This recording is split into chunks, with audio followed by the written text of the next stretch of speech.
They wore crowns, issued edicts, and sat on thrones carved by the best craftsmen their kingdoms could buy. And then, in ways that feel almost scripted by a mischievous playwright, they died from pastries, privies, and pet monkeys. Welcome to the kind of royal exits that make you wince, then laugh, then wince again. I'm your guide through history's most absurd curtain calls. Today, we're taking a tour from banquet halls to bathrooms, from severed Viking trophies to tiny household animals that changed successions. Along the way, we'll look at what actually happened, what gossip and chroniclers say, and what the aftermath did to courts and countries. Expect equal parts disgust and delight. If weird history is your thing, hit like and subscribe. We do deep dives every week. Food and feast failures. Adolf Fredrik of Sweden, the man who reportedly ate himself to death. Imagine a palace dining room in 18th century Stockholm. Wax candles flicker, chandeliers glitter, courtiers murmur about fashion and foreign politics, and a golden platter hums with riches of pastry, cream, and sugar. In the center sits King Adolf Fredrik, a monarch more famous for his appetite than for any decisive policy. A brief bio. Adolf Fredrik reigned as King of Sweden from 1751 to 1771. He was a ceremonial monarch during a period where real power often lay with parliamentary factions. But he was a well-known, rather round figure in Swedish court life. The last meal, according to contemporary accounts, was epic. Semla is a Swedish cream-filled bun traditionally served with warm milk. On the day he died, court records and gossip later claimed the king ate a rich repast. Fish, meat, caviar, followed famously by multiple helpings of semla drowned in hot milk. Within hours he was ill, and he reportedly died of complications often summarized as digestive collapse or cardiac failure during digestion. Modern historians note that diet, underlying health problems, and imprecise 18th century medicine probably played roles. Still, the image sticks, a sovereign felled by a dessert. Why it matters? The king's death didn't topple governments, but it gave the public a memorable anecdote. It's become shorthand for the idea that indulgence can defeat authority. And it's an absurd, humanizing finale for someone whose office was supposed to place him above such banal vulnerabilities. Visual suggestions. Portrait of Adolf Fredrik. Reenactment tableau of a massive banquet table piled with semla and candles. Close-up of a semla being dipped into warm milk. Sound cues. Gentle, slightly comedic orchestral flourish on the reveal. A small cymbal ding for the punchline about the pastry. Punchline. Adolf Fredrik arguably left a more famous obituary line about desserts than about decrees. A crown matters until dessert arrives. Henry I of England, lampreys and the hazards of medieval delicacies. Henry I, who reigned from 1100 to 1135, was a capable, often shrewd ruler who stabilized England after a violent succession. He also reportedly loved lampreys, eel-like fish considered a luxury in medieval Europe. Chroniclers from the era tell us the king died shortly after a particularly enthusiastic meal of lampreys. The standard diagnosis offered by them is that he suffered a severe digestive episode and never recovered. Context matters here. Medieval medicine didn't understand the causes of heart attacks, strokes, or infections the way we do now. A sudden collapse after a meal might be described as an illness caused by that meal, even if the underlying cause was something else. There's also a bit of medieval humor in men of power meeting ends that highlight human appetites. Why it matters? Henry's death amid luxurious eating reinforced the narrative that wealth and taste don't equal invulnerability. It also had political consequences. His death provoked a succession crisis that led to a period called the Anarchy, a civil war between his daughter Matilda and his nephew Stephen. Visual suggestions. Medieval painting or manuscript illustration of Henry I, B-roll of a medieval banquet reenactment with lampreys, map showing the succession crisis after his death. Sound cues: low medieval drone while setting context, a sly plucked string on the lamprey reveal. Mini teaser: think dying at a banquet is humiliating? Wait until a monarch dies while sitting down on a very private throne. Toilet and privy farewells. George II of Great Britain, dignity meets a porcelain throne. George II was King of Great Britain and Ireland and Elector of Hanover from 1727 until 1760. He was known for military involvement and for the complexities of Anglo-Hanoverian politics, not, as it turns out, for sanitary engineering. Widely reported accounts state that King George II died in 1760 while on the privy. That is, on the toilet. The conventional retelling is short and almost mundane. The king rose, used his chamber pot, and suffered a massive stroke or heart attack. He slumped and died where he was.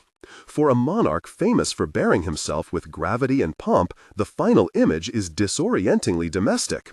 Why it matters? The story underlines one of the recurring themes of our tour. No matter how ornate the throne, the human body still runs on very basic plumbing. A king's death in a lavatory didn't necessarily destabilize the realm, but it left a particular kind of memory attached to the monarch's name, an intimate point of vulnerability preserved in the annals. Visual suggestions: oil painting of George II, discreet reenactment suggesting a private chamber, focus on hands and a closed door, no graphic depiction, period architecture and map of 18th century royal residence. Sound cues: a discreet cymbal roll leading into the reveal, a solemn string chord on the mortal consequence. Catherine the Great, debunking the most outrageous rumor. Quick context: Catherine II of Russia, ruling 1762 to 1796, was one of the most powerful and reform-minded monarchs of her era. Her intelligence, political savvy, and correspondence with Enlightenment figures earned her a massive historical footprint. But she also attracted lurid rumors during and long after her life. One of the most persistent and sensational rumors: Catherine died during a sexual act with a horse. This story has fueled books, cartoons, and lurid gossip for centuries. Here's the important part: historians and credible sources reject this as baseless slander. There is no reliable contemporary evidence supporting such an event, and the rumor appears to have been political character assassination, the kind of grotesque tale that can stick precisely because it's shocking. Why it matters? The Catherine rumor is a perfect case study in how scandal spreads and endures. Powerful women often attract disproportionate and sexualized slander. In Catherine's case, propaganda and hostile memoir writers amplified false stories that modern scholarship rejects. The lesson here is to treat salacious claims with skepticism and to prioritize contemporary, corroborated sources.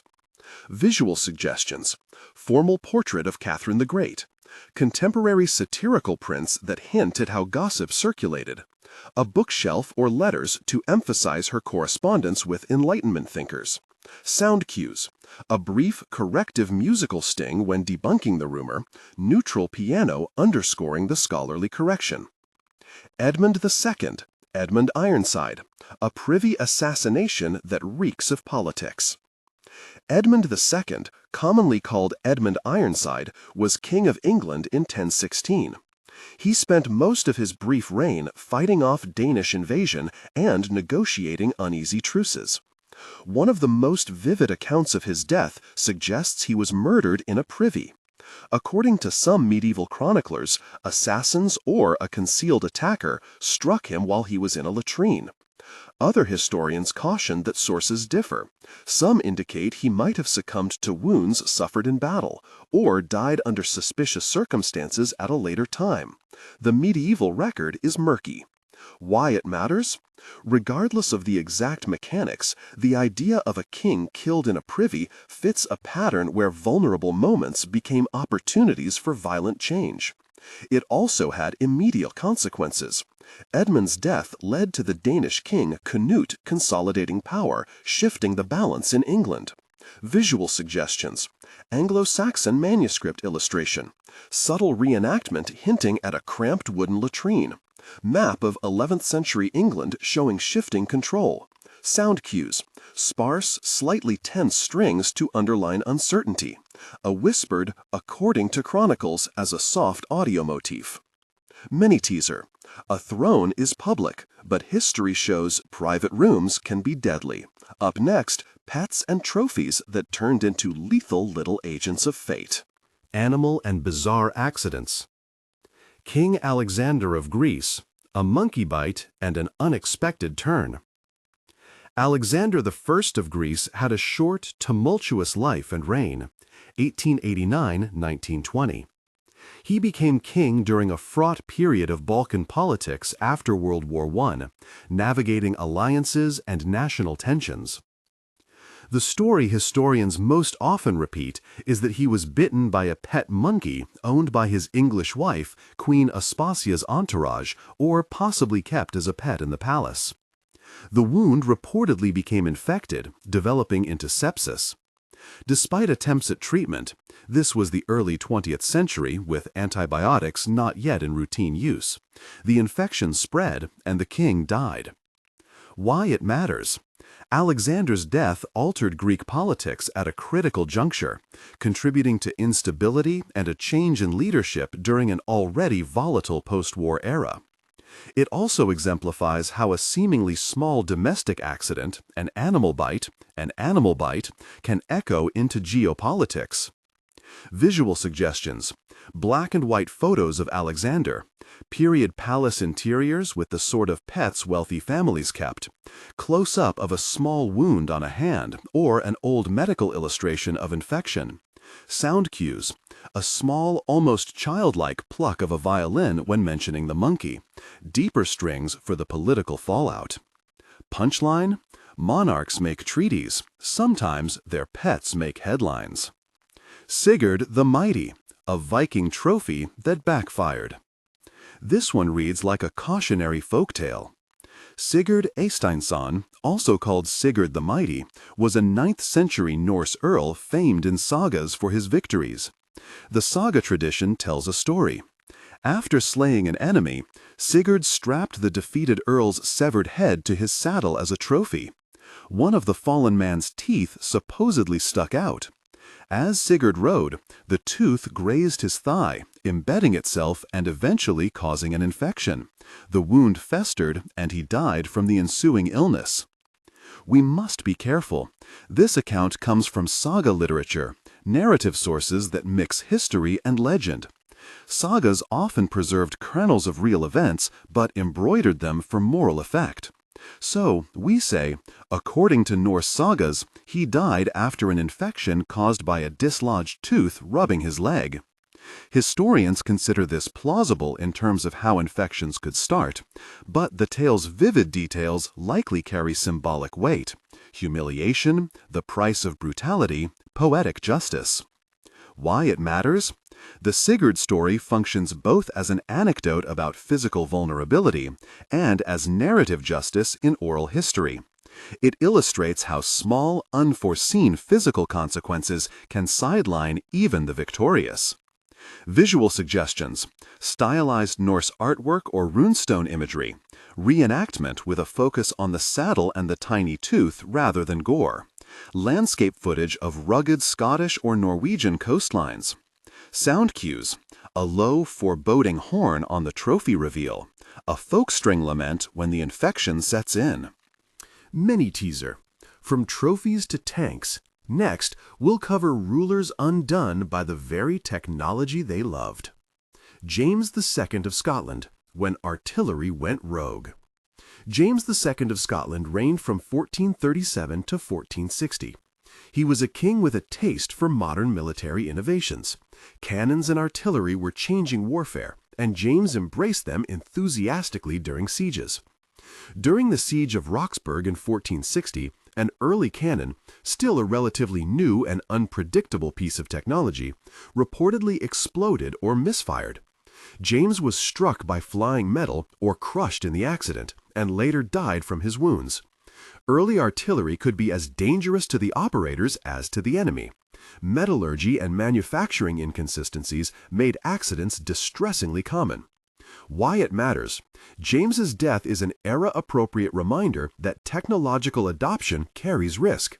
His passing on the battlefield by a weapon his army trusted had immediate strategic effects on Scottish politics, and it underscores how early modern rulers often led from the front in ways that exposed them to the same dangers as their soldiers. Visual suggestions: medieval siege painting or engraving, reenactment of a cannon crew with period costumes, focusing on the machine rather than the injury, schematic of early artillery to show how volatile it could be, sound cues, an abrupt boom followed by a stunned silence, a deep drum to punctuate the accidental irony. Punchline: power can be made of iron, and sometimes that iron has a mind of its own. Court cruelty and family tragedy. Lead-in. We're moving from accidental to intentional, and from comedic misfortune to a darker register where family politics and ruthless court intrigue convert private cruelty into public consequence.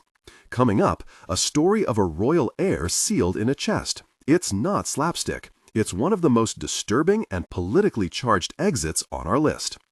Before we dive deeper, a brief pause to remind ourselves. These stories live where rumor, chronicler bias, and sometimes crude forensic reality meet.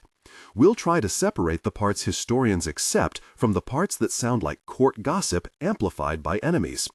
Mini teaser. After the chest, we're heading into obsessions, emperors who chased immortality and paid the price. Transition point. At this halfway mark in our journey, we've sketched a theme. Crowns grant ceremonial authority, but they do not protect from simple physical hazards. Food can be lethal, toilets can be final, pets and trophies can kill, technology can boomerang. Each death did more than finish a life. It often nudged the levers of succession, altered alliances, and reshaped reputation. Up next, we'll move into stories that are darker and more politically combustible. A royal heir executed behind palace doors. An emperor obsessed with immortality who may have finally swallowed his own delusion. And scandals that shaped reputations for centuries. These are the moments where the absurd gives way to the tragic, and where history's record gets complicated by factional spin and rumor. The rice chest story is one of those moments where power, paranoia, and family collide in the most private of rooms, and then become a political earthquake. In 18th century Joseon Korea, the name Crown Prince Sado, also written as Sado or Lee Seon, is tied to a death that reads like a tragedy written to scandalize a court, sealed in a wooden rice chest until he died. A little context first. Crown Prince Sado was born in 1735 and became heir apparent to King Yongjo. He was a complicated figure, intelligent, artistic, and deeply troubled. Court factionalism in Joseon was vicious. Families, in-laws, and Confucian moralism all shaped how a prince could succeed or be destroyed. Sado's behavior, which contemporary records describe as erratic, violent, and sometimes sexually transgressive by the standards of his era, fed court gossip and alarmed his father. But the sources are not neutral. Much of what we know comes from later memoirs and annals written by factions that had strong incentives to justify the eventual political settlements. What reportedly happened in 1762 is both horrifying and bureaucratic. According to the Joseon Annals and later accounts, King Yongjo ordered Sado to be confined in a large wooden chest, often described as a rice chest, placed in a storage room.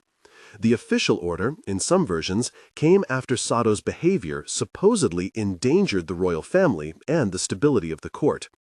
The chest was closed, the prince was left inside with a small opening for air, and, by some reports, food placed outside. Over several days, Sado died inside the chest. The reasons recorded range from suffocation to starvation, with some chroniclers noting that he may have been left in a state of utter despair before his death. Historians debate certain details. Some modern scholars argue that Yongjo may have chosen this method to avoid the stigma of executing his son outright, a private removal that skirted public trial. while others view it as cold filicide steeped in Confucian notions of family honor and state necessity. Whatever the exact mechanics, the immediate aftermath was politically seismic. The younger son of Sado, Yi-san, later became King Zhengzhou and undertook a partial rehabilitation of his father's memory, promoting Sado's talents and commissioning works that complicated the narrative of a one-dimensional mad prince. Visual suggestions: painted screens of the Joseon court, a slow pan of a lacquered wooden chest closed against dim light, archival calligraphy from the Joseon annals. Sound cues: a low sustained note on a Gallegos-style pluck as the chest is closed. Thin, distant percussion on each mention of factional names. Punchline: a royal heir was removed not with a sword, but with a wooden lid. And centuries later, the controversy inside that lid still echoes through palace history. This story is heavy, and it shifts the tone. From here we move into obsession and hubris, emperors who chased immortality, rulers undone by new technology, and scandals that historians still argue over. First, the man who wanted to live forever, and may have swallowed the tools of his own undoing. Qin Shi Huang, the emperor who chased forever and may have swallowed death. Qin Shi Huang, 259 to 210 BCE, the first emperor of a unified China, is one of those towering historical figures whose life and death are both myth and record. He consolidated warring states, standardized measures and script, and initiated massive infrastructure projects. But he was also obsessed with mortality. He dispatched emissaries in search of elixirs, consulted alchemists, and consumed substances some alchemists claimed would grant longevity. Ancient sources, primarily Sima Qian and later historians, tell us that Qin Shi Huang died while on a tour in 210 BCE. Some contemporary accounts say the emperor had ingested concoctions containing mercury or mercury compounds offered by court alchemists who promised eternal life. In the logic of those times, mercury's liquid and shiny qualities suggested an incorruptible substance. Modern science, of course, recognizes mercury as toxic. Chronic exposure can cause organ failure, tremors, and cognitive decline. It's plausible that repeated doses of mercury harmed the emperor's health. Another layer of the tale is the secrecy and ceremony surrounding his death. Historical sources claim his entourage hid the news for fear of the political consequences, continuing the emperor's journey back to the capital with a charade of imperial presence. His burial was lavish and secretive. The mausoleum in Xi'an that inspired the terracotta army was closed in a way meant to preserve some myth of permanence, though it could not prevent the collapse of the Qin dynasty within a few decades. At this point, scholars differ on specifics. Did the mercury elixirs actually cause his death, or was his health failing from other causes, and the elixir story a convenient moral allegory about the perils of vanity? Some accounts even include dramatic details, boasts of officials returning with costly goods, rumors of wagons left to rot to mask the smell of funeral processions, but these are the kind of flourishes that sometimes creep into narrative histories centuries later. Why it matters? Qin Shi Huang's death is an ironic end to an emperor who wanted to outlast history. Instead, his quest for undying life may have made him mortal in the most modern way: poisoning. The terracotta army remains as a kind of monumental attempt to freeze authority in place, and its silence is a fitting visual for the failure of one man's attempt to cheat decay. Visual suggestions: aerial imagery of the Xi'an Mausoleum precinct, close-ups of terracotta warriors, dramatic map of Qin conquests, stylized vignette of an alchemist's table with jars labeled in Chinese characters. Sound cues: metallic, echoing percussion for the elixir reveal, a slow, resonant gong when mentioning the terracotta army. Punchline: he tried to buy forever in a bottle and possibly drank himself into history. When power wears a pope's robe, Pope John XII and the trouble with scandal. Papal scandals are sticky. They survive through chroniclers' ink, political rivals' satires, and the moral outrages of the moment.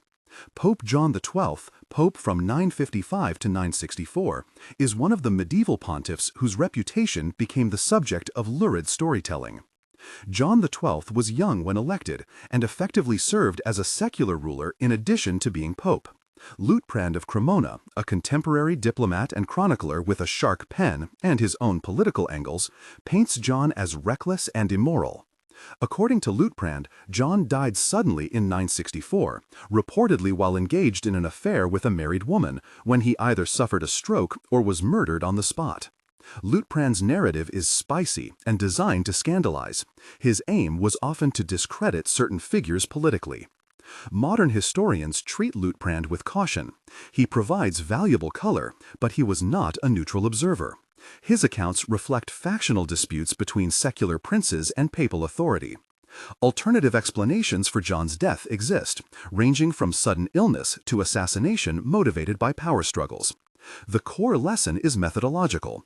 When a source with obvious bias tells the most salacious version of a story, we should put on our skeptical hats. Why it matters. The John XII tale shows how rumor and chronicler hostility can ossify into accepted lore.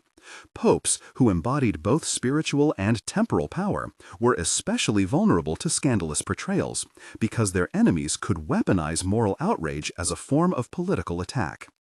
Visual suggestions: illuminated manuscript portraits of Roman clerics, a shadowed medieval chamber implied rather than shown, a comparative slide noting Liutprand's background and biases, sound cues, a sharp corrective piano sting when noting bias, a low choral hum on the political fallout. Punchline: even the papal tiara couldn't shield him from gossip or from rivals who tuned scandal into political ammunition.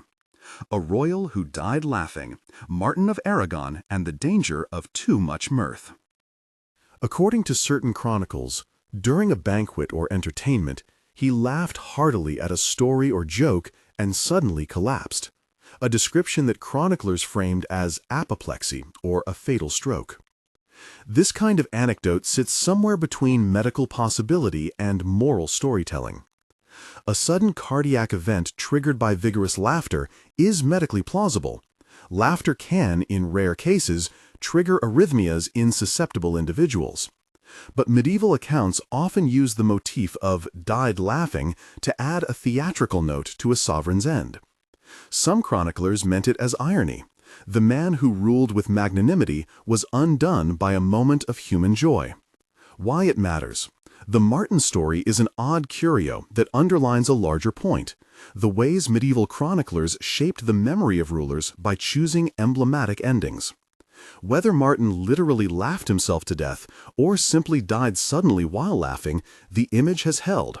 A king felled not by a battlefield or a conspirator, but by mirth. Visual suggestions: late medieval court painting of a banquet. A slow zoom on a laughing mask as the king bends backward. Map showing the dynastic crisis after Martin's death, which contributed to the compromise of Caspe. Sound cues: a bright lute pluck preceding the laugh, a sudden silent beat at the moment of collapse. Punchline: history sometimes remembers rulers for their final tick, and in Martin's case, it was a laugh. Valentinian II, suspicious waters and political intrigue. The late Roman Empire was a dangerous place for emperors, and Valentinian II, 371 to 392, is a grim example where the circumstances of an emperor's death become a mirror for the turmoil of the age. Valentinian II's end is shrouded in intrigue.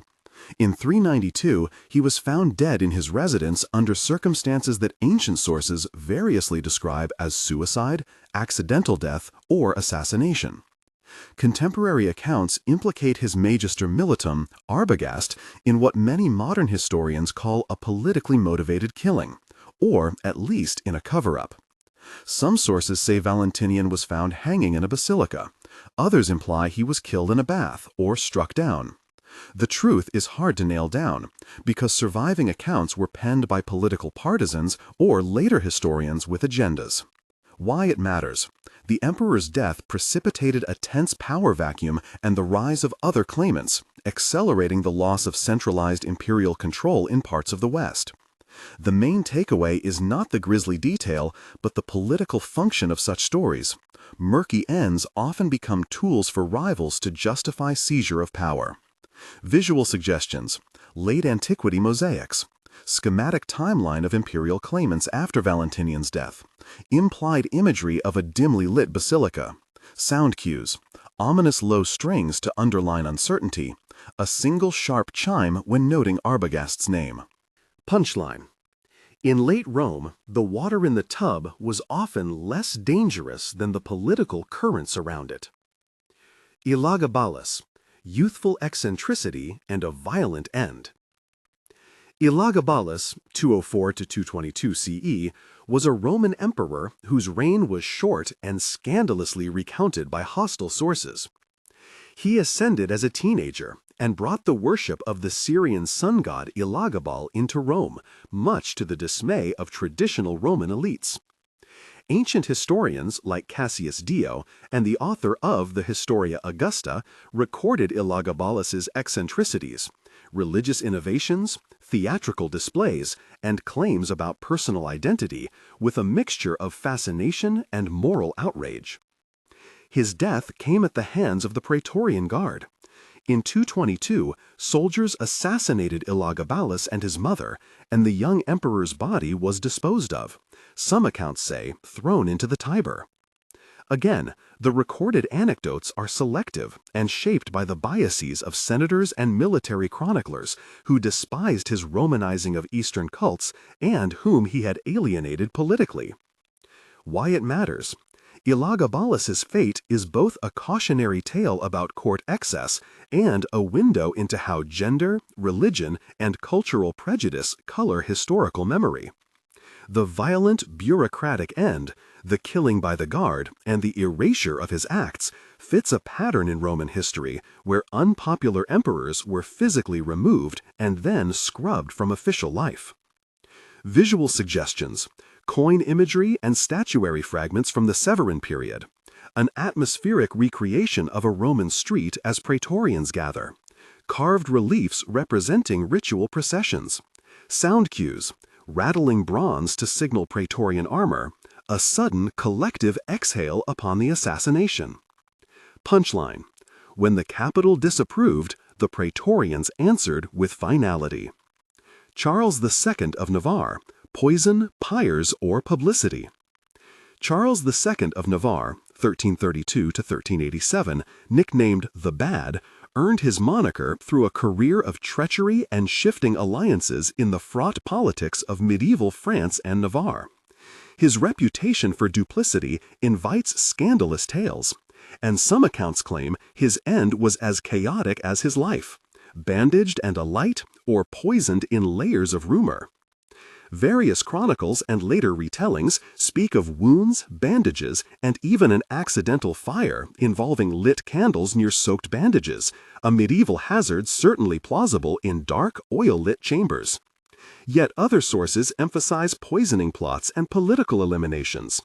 The multiplicity of versions tells us something about medieval rumor. Villains attract vivid endings that suit narrators' purposes. Why it matters. Charles's death illustrates how reputation and narrative interplay. A man already branded the Bad invites stories that justify the epithet. Historians, therefore, sift through these accounts, cross-reference diplomatic correspondence, and weigh the motives of the writers before accepting a single cause. Often, the politics of a reign shapes the mythology of a death. Visual suggestions: illuminated manuscripts depicting Navarrese and French courts, a dim medieval bedchamber with candles and bandages, diplomatic letters showing shifting alliances, sound cues, a minor key lute when introducing the rumor, a soft, uncertain percussion when noting source conflicts. Punchline: when a ruler is notorious, even an ordinary accident can be dressed up as poetic justice. A few quick, sharp cases that keep the mix of cringe and grim humor alive. Sometimes the shortest anecdotes are the most memorable. Here are a handful of swift stops on our tour. The monarch who died because of a ceremonial luncheon mishap. Some courts had elaborate rituals with medicinal cordials or herbal remedies. A ruler's ingestion of something meant to fortify might instead accelerate decline. With medieval and early modern medicine still experimental, the line between therapy and hazard was thin. Visuals and sound, small vial close-ups, whispered exchange text overlay, sound cue, tiny glass clink and then a hollow echo. The ruler undone by a prank or theatrical stunt. At times, nobles staged entertainments that spiraled. Whether tripped ropes or collapsing scaffolds, these incidents proved how quickly pageantry could turn lethal. Visuals and sound, stage rigging sketches, a sudden sharp silence of silence. The king embarrassed into death. Chroniclers loved to puncture royal dignity with domestic detail. A fall from a horse while chasing a hound, a heart attack mid-hunt, a collapse during a revel. These endings often serve as a democratizing motif. Kings, too, have mortal vulnerabilities. Visuals and sound, hunting party painting, string pluck, mini teaser. If you think royal folly is only ceremonial, our next acts involve technology and the very real danger of being too close to modernizing tools. Cannons that explode and wounds that no physician can fix. Back to some affairs of weapons and machines. The technology that betrayed a king. We've already looked at James II of Scotland and his fatal artillery accident, but the story of rulers and new weapons repeats across centuries. When a monarch embraces cutting-edge warfare, there's a period where the technology is unpredictable. Brass cannons could burst, gunpowder stores might ignite, and experiments with naval ordnance sometimes ended in fatal misfires. Take, for instance, sieges where monarchs insisted on inspecting the latest artillery. Leaders prized first-hand command, but in doing so often exposed themselves to the physical risks their troops faced every day. The cost was both personal and political. A king's death on the field forges immediate succession crises, and it exposes the state to external opportunism. Visual suggestions, montage of early canon engravings, gun foundry scenes, and period battlefield maps. Sound cues, an explosive boom, then sudden hush, a tolling bell for the political aftershock. Punchline: the weapons rulers loved to champion could be the very instrument of their downfall. How rumor and scandal build reputations and how historians pull them apart. We've seen salacious stories do work. They entertain, they condemn, and they build legends that outlive documents. But why do these tales persist? Several factors help explain the stickiness of rumor. First, narrative economy.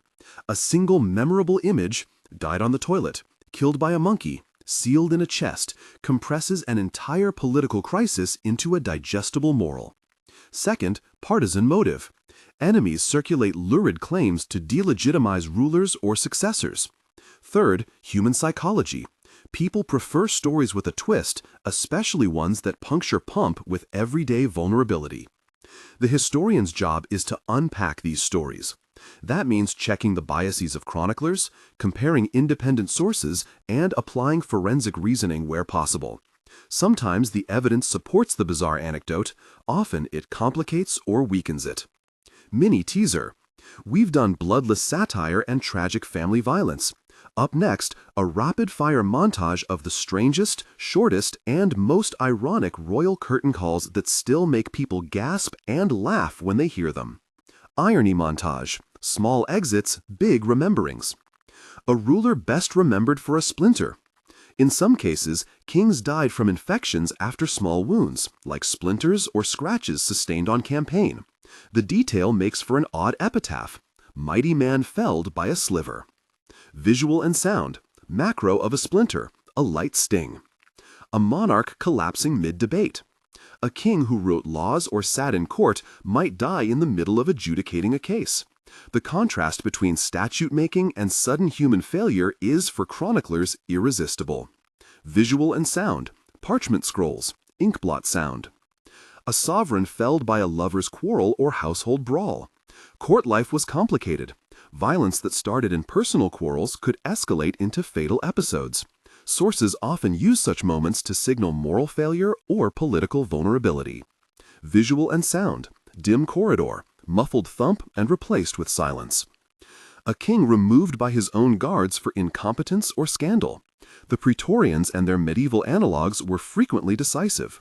Coups that began as rumors and ended in execution reshape how legacies are remembered. Visual and sound, armor clank, hush. Punchline. Small objects, private rooms, and everyday events, they make the best historical punchlines because they turn epic lives into human ones. Why these stories linger? The moral of the absurd. If there's a through line across all these cases, from Semla to sewage, from monkey bite to mercury elixir, it's this. Power gives symbolic protection, not literal immunity. A crown changes how the world treats you, but it doesn't alter the basic mechanics of biology, chemistry, or human folly. Another recurring note is how narrative preference shapes memory. Chroniclers select, amplify, and sometimes invent detail to make a point, moralizing, satirizing, or simply entertaining. The strangest deaths often survive because they make tidy lessons about hubris, appetite, or the limits of authority. But there's a humility in these stories too. Kings and emperors are useful to study because their deaths often have political consequence. Yet the details that catch the popular imagination tend to be the very ones that humanize rulers in an uncomfortable, comic way. That is why you can laugh and wince at the same time. Final reflection and invitation. History's most memorable royal exits do more than provoke a reaction. They force us to balance amusement with reflection. Amusement at the human absurdity and reflection on how fragile institutions are when tied to individuals whose biology and vanity remain the same as ours. So, which of these royal deaths made you cringe and which made you laugh? Did the image of a king felled by cream buns feel tragic or petty? Does the rice chest seem like a bureaucratic concealment or filicide? Tell me which one you want to deep dive on next, and if there's a royal exit you think we missed that deserves its own episode, drop it in the comments. One last note before we close. History is crowded with versions of events. For every lurid tale I narrated, there are sources that complicate or contradict it. When a chronicler delights in scandal, we must read them like we would read a rumor in a modern gossip column, with curiosity but with healthy skepticism. Visual suggestions for outro, quick scroll of portraits featured in the episode, a map with pins where each death occurred, a call to action text overlay inviting comments, sound cues, a warm closing chord followed by a playful pluck when the final invitation to comment appears. Which death made you cringe? Which one made you laugh? Tell us in the comments, and if you want, nominate a royal exit for a full deep dive next week.